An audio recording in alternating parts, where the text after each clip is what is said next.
ஆண்டவராகிய இயேசுவின் நாமத்தினால இந்த காலை வேளையில் கூட உங்கள் யாவரையும் வாழ்த்துக்கிறேன். கர்த்தர் உங்களை ஆசீர்வதிப்பாராக. இந்த நாளிலே கூட மத்தேயு எழுதின சுவிசேஷம் 28ஆம் அதிகாரம் 20ஆம் வசனத்தை கூட வாசித்து தியானிக்கலாம்.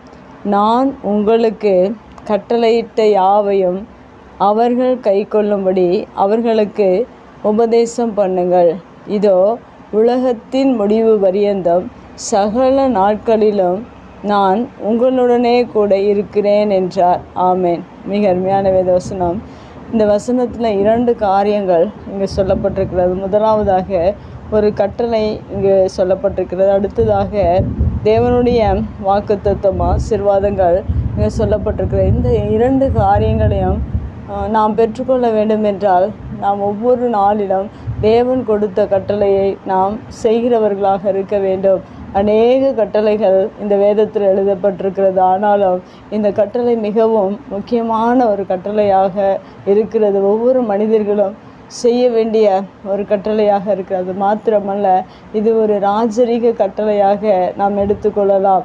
மிகவும் முக்கியமான கட்டளை என்பதனால் இப்படி நாம் எடுத்துக்கொள்ளும்போது ஒவ்வொரு நாளிலும் தேவன் சொன்ன எல்லா கட்டளைகளை காட்டிலும் மிகவும் முக்கியமாக ஒரு மனிதன் இதை ஏற்றுக்கொண்டு இதை செய்வானாக கீழே சொல்லப்பட்டிருக்கிற ஆசீர்வாதங்கள் வாக்குத்தத்தங்கள் நம்முடைய வாழ்க்கையில் மிகவும் நமக்கு ஏற்றதாக இருக்கிறது. அது நம்முடைய வாழ்க்கையில் தேவன் நம்மோடு கூட என்னாலும் இருந்து நம்மை ஆசீர்வதிக்கிறவராக இருக்கிறார்.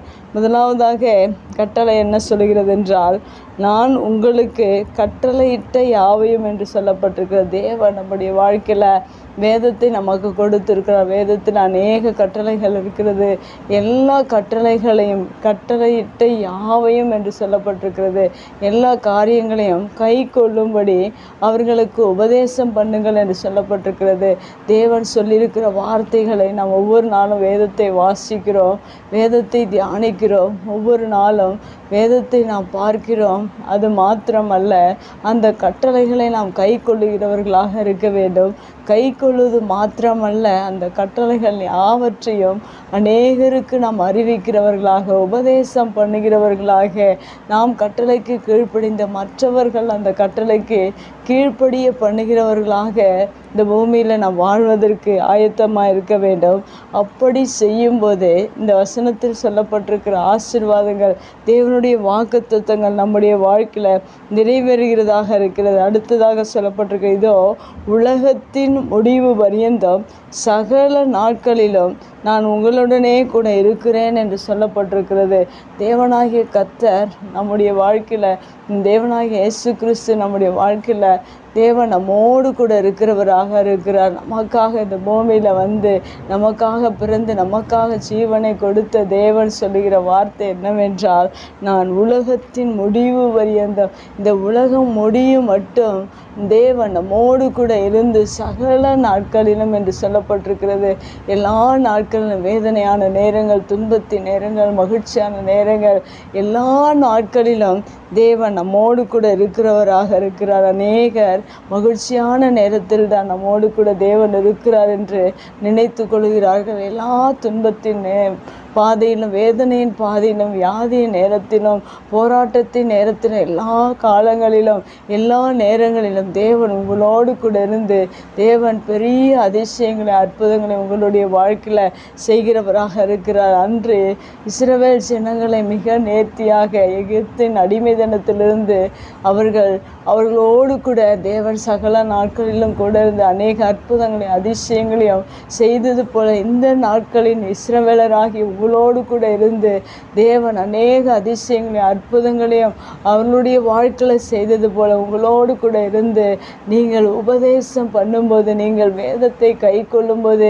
அநேகருக்கு இந்த வேத வசனத்தை நீங்கள் அறிவிக்கும் போது தேவன் உங்களோடு கூட இருந்து அற்புதங்களை அதிசயங்களை செய்து உங்களை வழி நடத்துகிறவராக இருக்கிறார். இந்த வேத வசனத்தில் சொல்லியிருக்கிற கட்டளைகளுக்கு நாம் கீழ்ப்படிவோம். தேவன் கொடுக்கிற இந்த ஆசீர்வாதத்தையும் நம்மோடு கூட சகல நாட்களிலும் இருந்து நம்மை நடத்துகிற இந்த ஆசீர்வாதத்தையும் தேவனிடத்தில் பெற்றுக்கொள்வோம். கர்த்தர் நம்மை ஆசீர்வதிப்பார். கண்களை மூடி ஜெபிக்கலாம். எங்கள் அன்பு தகப்பனே, இந்த அருமையான வார்த்தைக்காக நன்றி செலுத்துகிறோம். நீர் எப்போது எங்களோடு கூட இருக்கிறபடினால நாங்கள் உமக்கு நன்றி செலுத்துகிறோம். எங்களை விட்டு பிரியாத தேவன், எங்களை விட்டு விலகாத தேவன், எங்களோடு கூட இருந்து நீர் ஆண்டவரே நடத்துகிறதற்காக நன்றி செலுத்துகிறோம். நாங்கள் உம்முடைய கட்டளைகள் யாவையும் நாங்கள் கை கொண்டு அநேகருக்கு இந்த கட்டளைகளை அறிவிக்கத்தக்கதாக எங்களை நீர் தகுதிப்படுத்துவீராக, ஆசீர்வதிப்பீராக. ஒவ்வொரு நாளும் அநேகருக்கு நாங்கள் உபதேசிக்க, அநேகரை உம்முடைய சீஷராக மாற்ற, அநேகரை உம்முடைய பிள்ளைகளாய் மாற்ற எங்களுக்கு நீர் உதவி செய்வீராக. இயேசுவின் நாமத்தில் ஜெபங்கள் நல்ல பிதாவே, ஆமேன்.